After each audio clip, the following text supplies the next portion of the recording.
everybody. Welcome back to Shannon's Lumber Industry Update. This is episode 28, and I'm going to talk to you about a new product out on the market made from hemp wood. Yes, it's called hemp wood, very creatively. But before I get to that, I've got a bunch of other stuff coming in from some industry updates, a little bit of feedback, and some emails to answer. We're going to be talking a little bit more about plywood this week, kind of why it doesn't fall apart, and what happens when you've got bugs in your plywood. But first, I want to give a little bit of feedback from Charles. He said it's not quite a question, but more of a follow-up on slabs. I moved from Louisville a couple of years ago, and I had a choice between 3 one-person sawmills within 45 miles that had a wide variety of hardwoods dried and ready to go. I now live in Atlanta, and there are only 1 or 2 single-person sawmills within 100 miles. There is a decent commercial lumber yard about 20 miles away. Part of this is due to the more limited selection of trees to mill further south. However, despite the scant availability of rough-cut hardwood, there are slabs all over Facebook Marketplace. Tons. Many of them from wood that I don't find that interesting for slabs. Looks like the supply is way outdistancing the demand around here. Thank you, Charles, for saying that, because I've noticed the same thing. Slabs used to be really interesting, cool figure or, this great crotch grain or something. Now it's just like regular old wood. And it's like, wouldn't it just be better to have sawn that into boards? Or they sawed it and then just didn't bother to cut off the bark and cut it into boards. So in other words, it ought to be cheaper per board foot because there's less work being gone into it. And this goes back to my prediction before that the market is dying off, and what we're going to see is those slabs being cut up into narrower boards, or the bottom's going to fall out and they're going to go back to normal pricing. So Charles, if you're listening to this, I would love for you to write back in, because you brought up a couple of points in there about finding these one-person kind of ma and pa sawmills. How do you find them? I know a lot of people who are really curious about this, and I've got some of my own kind of ways that I would look for it, but I'm really curious, especially since you just recently moved and you were used to buying from these one-person sawmills, and then you moved far away, well, not super far away, but you get the idea, into a new neighborhood, and yet you still found some sawmills. How are you finding them? What is your source for locating them? And if you would write in and share, I'm sure it would be really useful to a lot of folks listening to this. So thanks for the feedback, Charles. I appreciate it. Always nice to have some affirmation on my predictions there. So Matt shared this article from the New York Times Magazine on the American chestnut. I've spoken in the past about the chestnut blight. I've also spoken about genetic engineering in woods that could actually do away with some of the blights.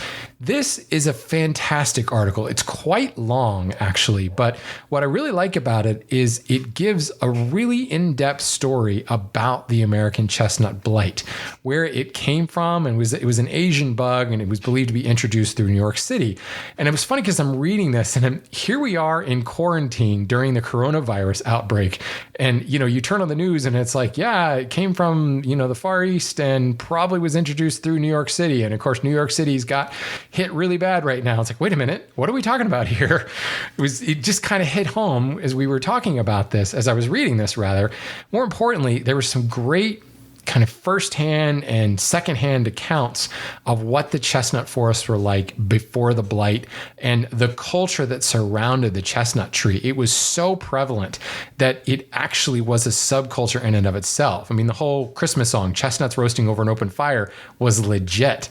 And there were farmers that actually could make their living just on chestnuts alone. Really fascinating to hear the history of this and just to really get a grasp of the whole left from the dying off of the chestnut.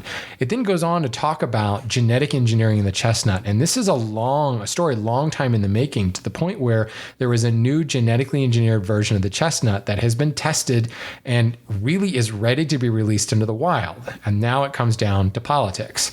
There's a lot of people who are staunchly against genetic engineering because, well, we all saw Jurassic Park, right?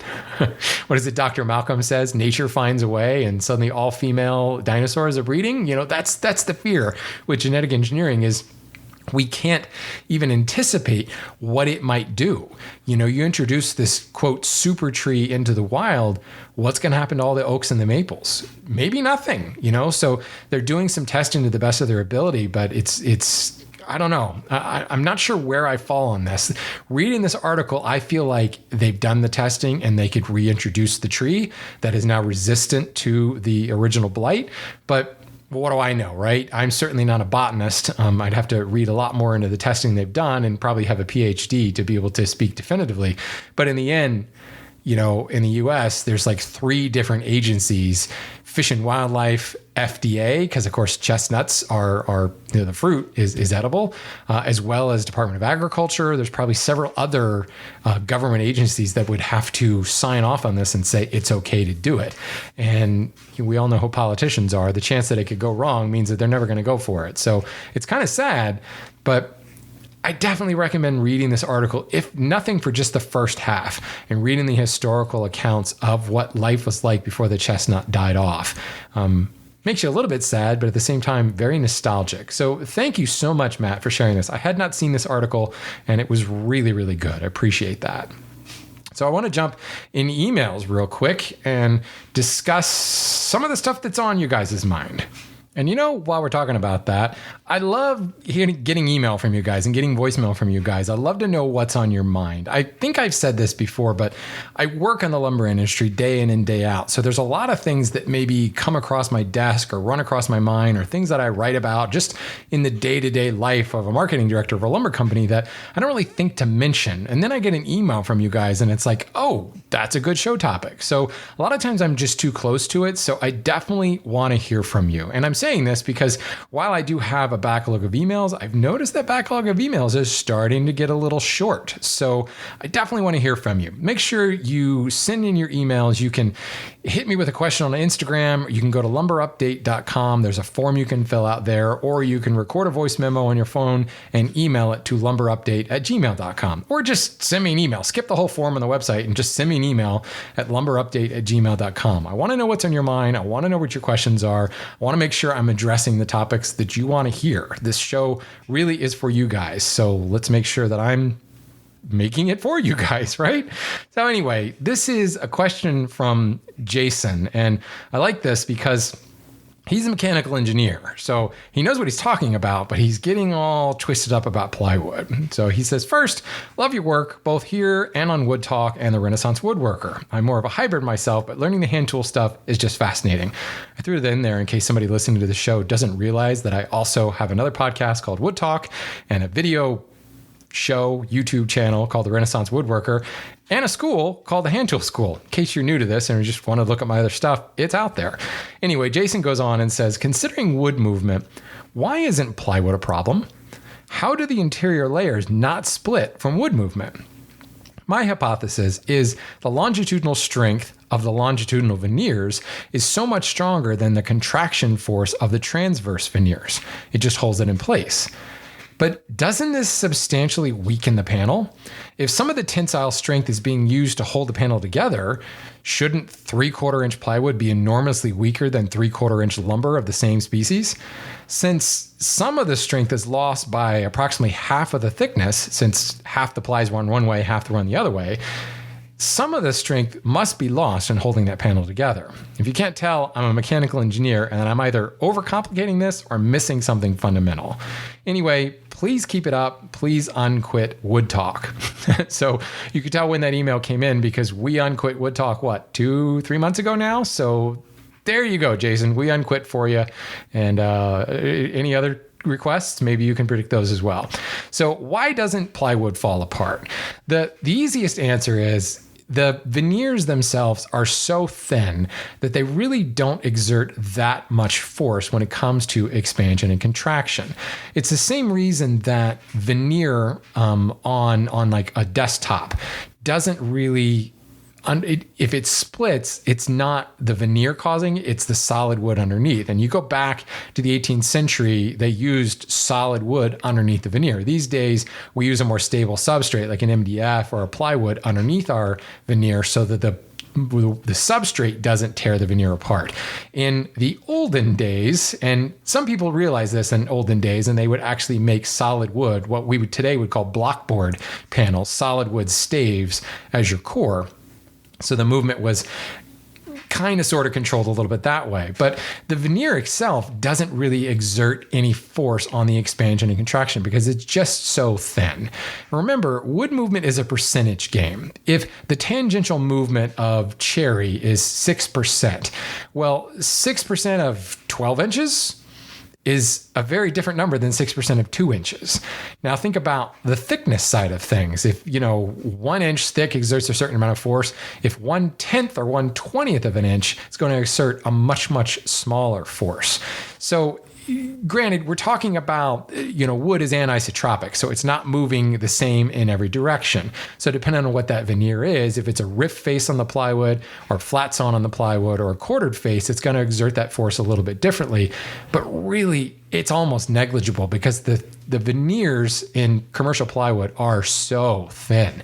Hell, even the veneers in like shop-made plywood or some of the specific thicker face veneer plywood that's used for flooring and things like that, like engineered floor.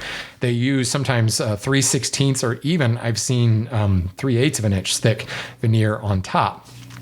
That stuff does exert some movement, but it's quite small. In the case of the engineered floor, you're talking about smaller planks. You're not talking 4x8 sheets. You're talking 4-inch or 2-inch wide boards. So again, that you could use a 3/8 inch thick veneer on top of plywood and not worry too much about the veneer itself splitting, because even though 3/8 is more substantial than 1/20th of an inch, that flooring board is only 2.5 to 3 inches wide. With a 4x8 sheet of plywood, most of those veneers are about a 20th of an inch thick. And there is a hell of a lot of glue in plywood. So I can't remember. Oh man, I should have looked this up. The weight of a sheet of plywood, a 4x8 sheet of plywood, I'm making up this number, but it's close to half the weight is in glue. It's a lot of glue in there.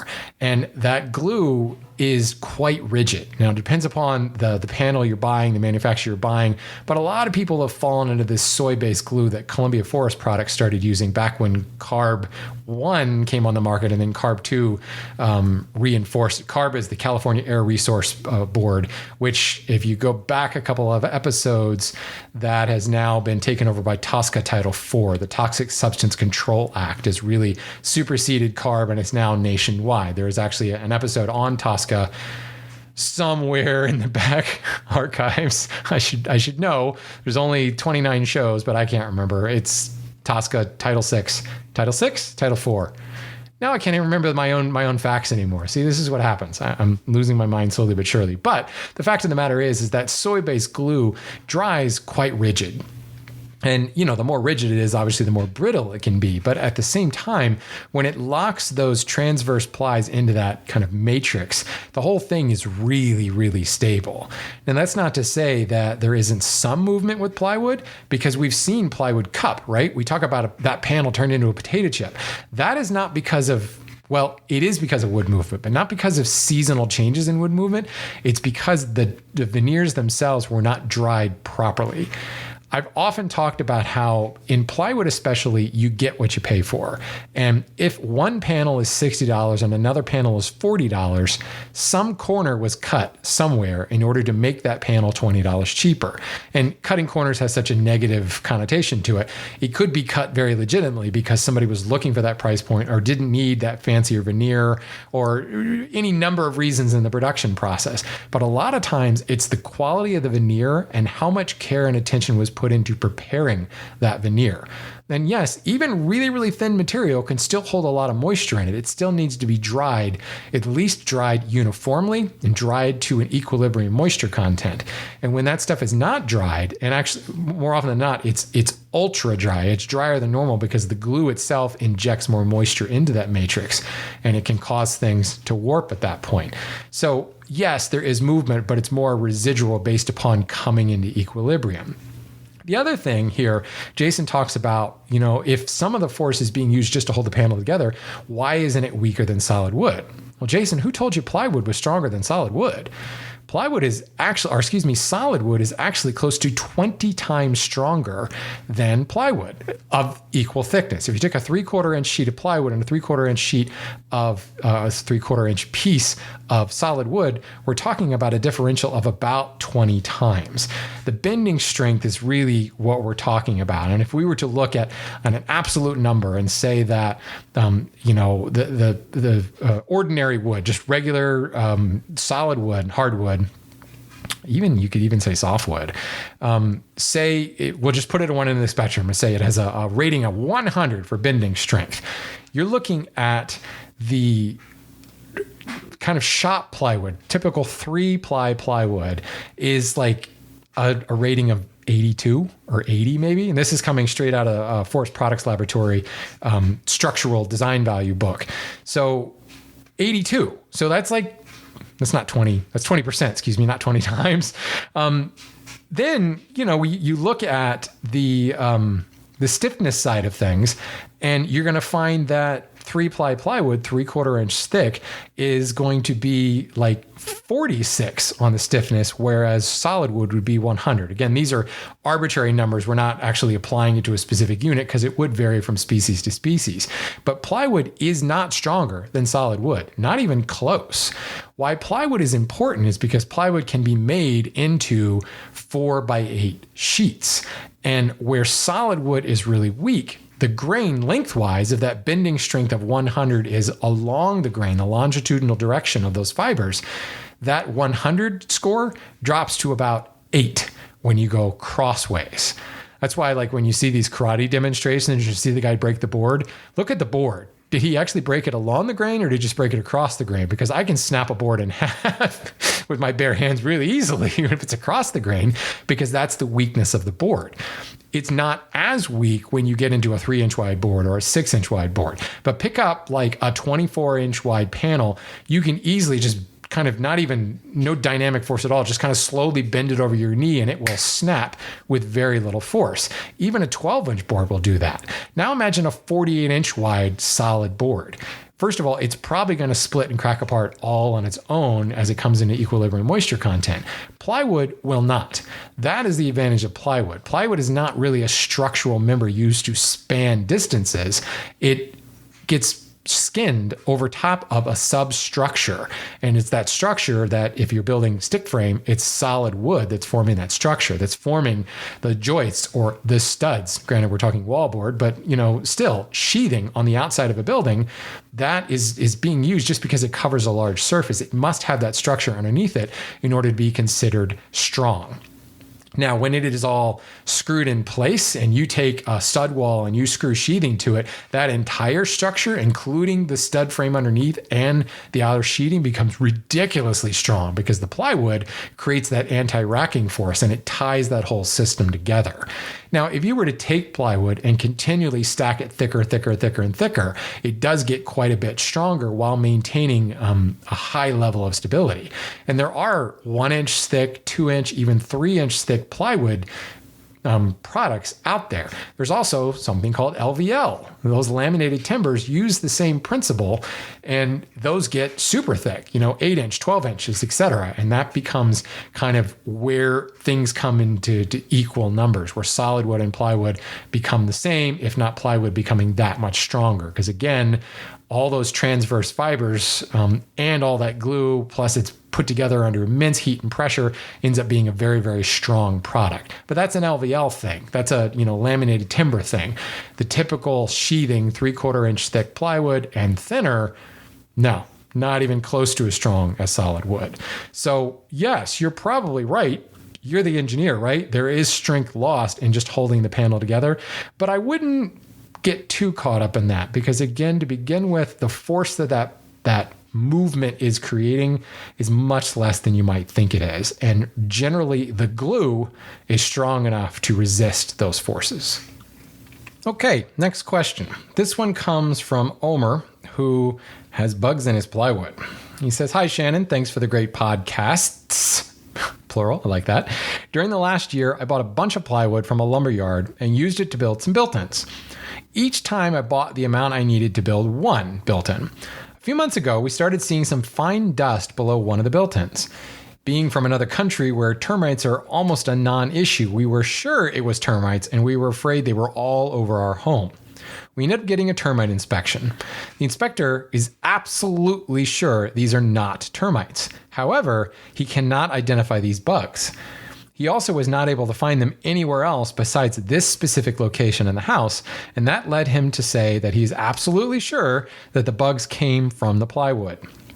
My question is it justified to ask the yard for a refund?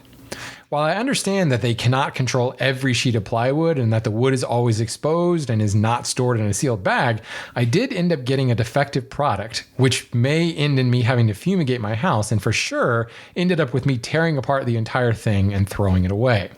Sorry for the long question, but I would really appreciate an answer, and I'm pretty sure that I'm not the first person to encounter this issue, and the answer will be relevant to many people. Thank you again. Thank you for the question, Omar. Here's the thing. Easy answer, yes, I think you should contact the yard. If for no other reason than to let them know this was an issue so that they can investigate it on their own end.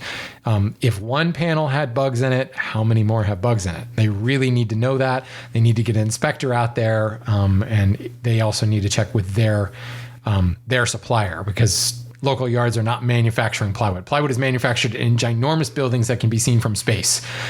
So somebody sold that to them. They need to go back to their manufacturer, and there needs to be some checking of this. The good news, plywood is stamped, and generally it can be tracked down to a production run.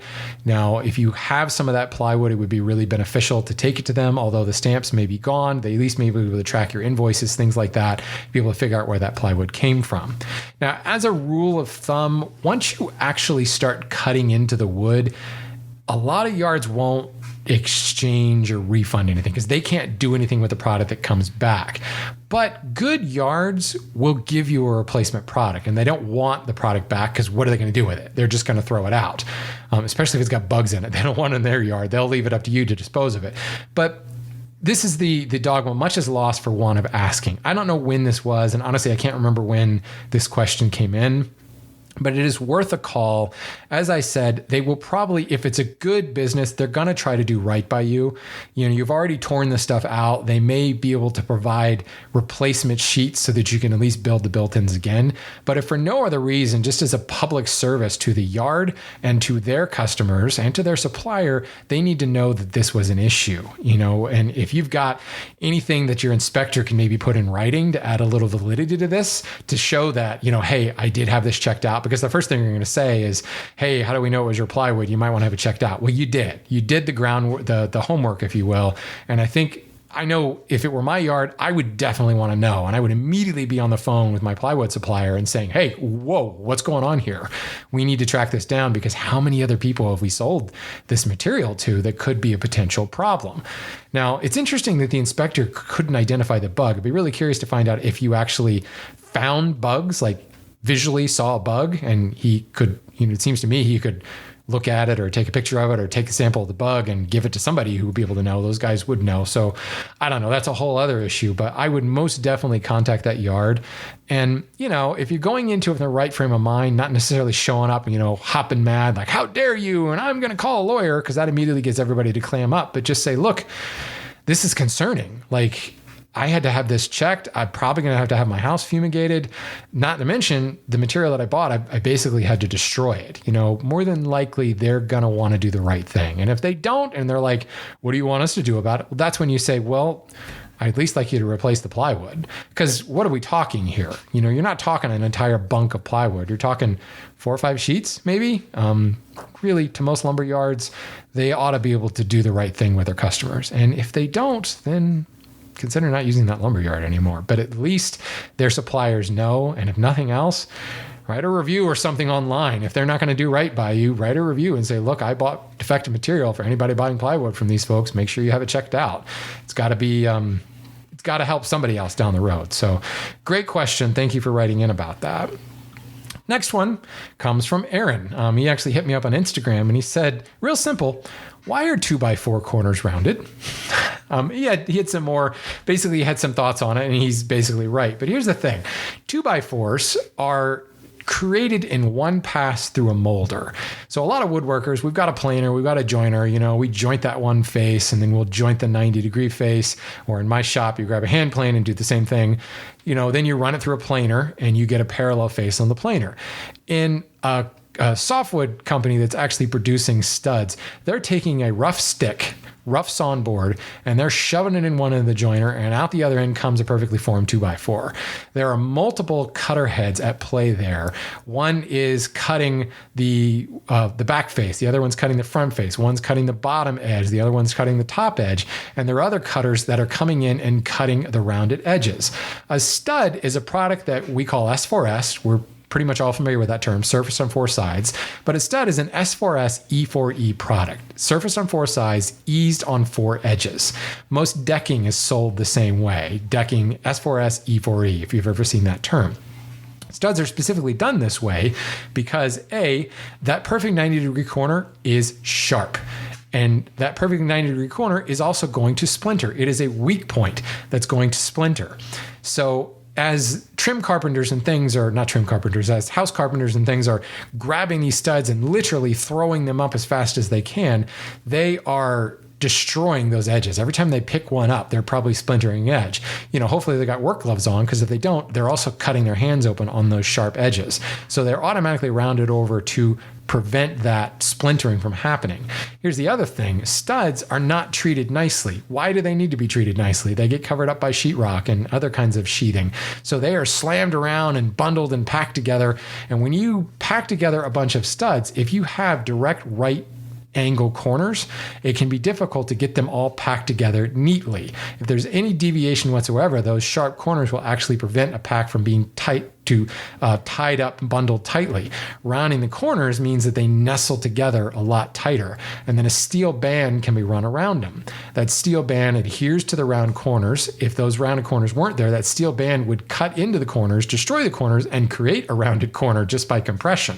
So, maybe at one point, I think at one point they did have straight corners. At most point, long enough ago, the studs were actually rough sawn. They weren't surfaced at all, and they were a full 2 inches and a full 4 inches because they were rough sawn that way. It wasn't until later that we started actually milling them down to their 1 3/4 by 1.5 really by 3.5. Probably for a while they were actually square. I think I remember reading that at one point. And then people saw how much damage was happening every time they were bundled and shipped around and moved around. Just think about the average stack of 2x4s at Home Depot. And you go in and, we're looking for that straight stud, and we throw 7 or 8 or 9 or 20 of them out of the way just to get to the straight one. And usually that straight one's on the bottom, which means as soon as you pull it out, it warps like a potato chip because it was actually being held flat by compression, but that's a whole other issue. Those rounded corners are there not only to prevent splintering, to prevent a weaker product, but also to make it easier for packing and shipping.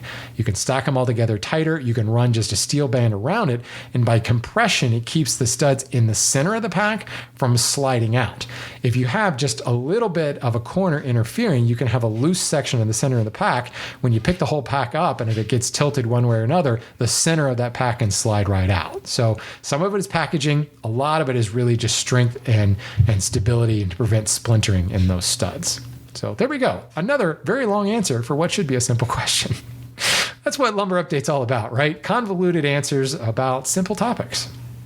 Finally, this brings me to a question from Sean, and it's kind of the highlight of this episode. Well, hopefully future episodes too. Sean asked me if I knew anything about hemp wood and what my thoughts were on it. So first and foremost, what is hemp wood? Well, what is hemp? Hemp, as a lot of people probably know, is the plant that cannabis sativa is one of the plants that cannabis sativa is coming from. Hemp is one of the strongest plants known to man. Hemp goes back thousands of years. The Egyptians were using it to make rope. To this day, hemp is still used to make rope. The fibers longitudinally are ridiculously strong. I don't have numbers on that. You just get a lot of superlative words about how strong it is. The fact that it's been used in things like making ropes for many, many years is a good indication. When you strip those plants down and you pull out the individual fibers and then weave them together, you get really, really strong products.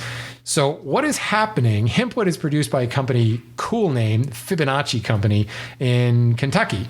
And they have stripped all those down into individual fibrous strands, and then aligned them like the fibers, like the bundle of straws would grow in a tree. They use the fancy name biomimicry to do that. They're essentially taking the same structural details of a tree and organizing these individual fibers like a big puzzle to make it look like an oak tree. They cite oak a lot as a strength comparison. To the point where, well, then they apply a bunch of resin, they press the whole thing together, and it's made very much like an MDF or a particle board, or more appropriately, I would say more an OSB, an oriented strand board, where those individual chips are oriented longitudinally to provide a stronger panel for subflooring and things like this. This goes one step further in the fact that all the strands are oriented longitudinally, just like they would be in solid wood, glued together into this matrix, milled up into a board. Right now, they are selling a variety of thicknesses, 1/4, half, 3/4, and a full 4/4 by 5 1/4 by 4 feet long. Those are the boards that they have. The variety of thicknesses, but the widths are all 5 1/4 and the lengths are all 48 inches long. They are also now making 5 1/4 by 5 1/4 timbers, but again, they're only 48 inches long. So the company is still quite new, and I'm sure they're still working out some manufacturing, and there's still some proof of concept going on. The big issue was before 2014, legalized commercial farming of hemp was no such thing. It was all illegal because of its ties to marijuana. 2014, commercialized industrial farming of hemp was legalized, if not nationally, certainly a lot of states, Kentucky being one of them. And now they started up making this product. So it's a relatively new product, and I still think there's a lot of things that need to be kind of figured out about it. They're definitely not going after a structural market. This is not being sold as a structural member. It's being sold as the same way that someone would use oak. Furniture companies, they definitely are using all their offcuts and targeting wood turners at this point, selling pin blanks, bowl blanks, peppermill blanks, etc. So they're really going after kind of the woodworker market, and they've gotten some endorsements from local YouTube makers and building some furniture with it. To me, well, and here's the other thing. They sell it in both rift face and flats on face, and they have oriented the strands. So if you're looking at the end grain of a rift board, the strands are running close to vertical or around 45 degrees. The strands are very much the same way in a rift board, and you get that perfect straight grain face. Flats on board, they're actually running those strands across, and you're seeing the little smiley face or frowny faces, depending on your mood, when you look at the end grain of the board. So they have the same structure. That's that biomimicry we're talking about to make it act like solid wood. So, and again, they're using that same soy-based glue that I talked about earlier with plywood. So again, they are CARB 2 compliant, non-formaldehyde, NAUF standards are all met, all that fun stuff is there. So, but here's the thing. What are the features, if you will? Well, first of all, hemp is not a tree, it's a plant. Trees are plants too. It's a bush. They are incredibly fast growing, from seeding to harvest in 6 months. No tree grows that fast. Now, granted, there's a production time after that, but we're not talking multiple years for harvest. We're not talking multiple decades for a harvest like you would, an oak plantation. Very, very fast growing. Getting that raw material every 6 months can then be turned into lumber. I don't know what their production lead time is, but we'll just say a month. So very, very fast. It's not a tree, so there's zero deforestation. They're not cutting down any trees whatsoever. Moreover, every time they grow a new crop, there's more carbon sequestration. So it's ticking all the right boxes from a green product perspective. It's locking away carbon by, any fast-growing plant is sucking in carbon from the atmosphere really, really fast. So that's a good thing. That soy-based glue, again, meets all those environmental concerns of an engineered product. So you know that it can be sold in all 50 states because of the NAUF and the TSCA compliance type stuff. The technical details, they're a little light on technical details right now, but they say the Janko hardness is around 2,600 pounds per square inch. So yikes. Hard maple's 1,450 something. That's a big deal. That's like Jatoba or Brazilian cherry, if you will. They also claim that the stability of it is similar to Jatoba or Jatoba, depending on where you're from. And it's 20% greater than oak. These are kind of vague numbers to me. What do they mean, stability? Are we talking about the TR ratio, tangential to radial ratio? If that's the case, Jatoba is 1.9 TR. So, that's stable, I guess. Something like Ipe is close to 1. Ipe is almost isotropic. But still, it when you're talking about a 5 1/4 inch wide board, that's pretty stable. So it's pretty good. The issue that I'm seeing right now is pricing kind of up in the air. If you go directly to hempwood.com, to the Fibonacci company, you can buy boards from them, but it breaks down to about $15 a board foot for the 4/4 stuff. Certainly cheaper. Not cheaper per board foot, but cheaper if you buy thinner stuff. The 6x6 or 5 1/4 by 5 1/4 block, I think is like $150. I haven't done the board foot count on that, but that's expensive. Now you can go to a couple of retail lumberyards that are now distributors for this, and it seems to be about half that price. Well, a little less than half, anywhere from $7 to $8 a board foot. So this is not a cheap product. This is, on par with walnut on a board foot price. Again, depending on where you are in the country, could be on par with mahogany in some parts of the country. So it is most definitely expensive, but the ability to get 100% rift grain is pretty cool. It's very difficult to get rifts on, specifically rift boards. A lot of times you've got to buy wider boards and cut out the center cathedral in order to get rift boards. You have substantial limitations in your dimensions. There's only one size, other than thickness, 5 1/4 by 48 inches long. The length is a bit of a problem, but if you're building furniture, that's not really an issue. They claim the moisture content is anywhere from 10 to 14%. So pretty much equilibrium. It certainly would be equilibrium in my shop here on the East Coast. You would have some more drying to do, if you were in the desert or something, but I imagine as an engineered product, that would probably drop relatively quickly. So there's a lot of unanswered questions. I have actually reached out to the people at Hemp Wood and invited them to come on the show because I'm particularly interested in this product and I'm really curious to see the direction they want to take and where they are in the R&D. I started looking into it for the company where I work at J. Gibson McIlvaine. And the size limitation just means it would never fly for our commercial customers. But I'd be curious if that's a possibility. Like, are they limited just by their warehouse, by their manufacturing facility right now to 4-foot lengths? Is something in the hemp plant prohibiting them from doing that? I mean, I've seen pictures of hemp farms, and generally they're 6 or 7 feet tall when they harvest. Now, once you cut the little leafy parts off the top, maybe the good stuff is only about 4 inches from there. Is there a way to kind of braid it together like you would rope in order to make a longer board? Are they working on that? Lots of questions that I have. So folks over at Hempwood, the ball's in your court. I've certainly reached out to you. I would love to get someone on the show to talk about the product because I think it's really exciting. I'm excited for it. I'm interested to give it a try. I'm probably going to pick up a couple sample boards from them and give it a work. See how it works with hand tools and power tools and things like that. I'll have to go to the day job to use power tools, but you get the idea. So yeah, anybody who is interested, you can look up hempwood.com. They're on Instagram and Facebook. And heck, if you want to get them on the show, start bombarding their Instagram account and saying, hey, get back to Shannon, get on the lumber update. It could be, I'd like to think, good for their business. So if anybody out there at Hempwood is listening, here's your call to arms. I would love to talk to you. I'd love to learn more about your product and get a little bit more information about, what we as woodworkers, but also the commercial sector could be looking for in the future. Very interesting product. I love the sustainability part of it. I love the short lead time. And from an appearance perspective, it's definitely different in a lot of ways. When I look at the pen blanks, it reminds me of like spalted tamarind that I've turned a lot in making pens and pepper mills and things.